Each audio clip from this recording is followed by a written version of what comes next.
ভাই ভাই ভাই ভাই ভাই ভাই ড্রোন বন্ধ করেন না প্লিজ ভাই। কি হয়েছে ভাই? শান্ত হন আগে। না আমার ল্যাপটপটা হঠাৎ কাজ করা বন্ধ করে দিছে আর এক সপ্তাহ ধরে পড়ে আছে। তাহলে আগে আসেন নাই কেন? কি করবো ভাই, অফিস শেষ করে আস্তে আস্তে আপনাদের ক্লোজিং টাইম হয়ে যায়, আর শুক্রবারে তো অফ থাকে। কে বলেছে শুক্রবার বন্ধ? এমআইটি কেয়ার শুক্রবারও খোলা থাকে। সত্যি ভাই? চাকরিজীবীদের কথাও তো ভাবতে হয়। আর যদি আসতে সমস্যা হয় তাহলে তো অনসাইট সার্ভিস তো আছেই। সার্ভিস টিম সরাসরি আপনার লোকেশনে চলে যাবে। আর যদি অনেক প্রোডাক্ট হয় পিক অ্যান্ড ড্রপ সার্ভিসে নিতে পারবেন। আমাদের টিম আপনার বাসা বা অফিস থেকে ডিভাইস কালেক্ট করবে, সার্ভিস শেষে আবার পৌঁছে দিয়ে যাবে। তাই নাকি?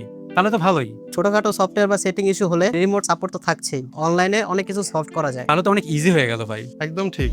ডিভাইস প্রবলেম হলে এমআইটি করে সরাসরি চলে আসুন বা ইনবক্স করুন। 193 president road, Siraj mansion, 4th তলা, চাষারা, নারায়ণগঞ্জ, ঢাকা।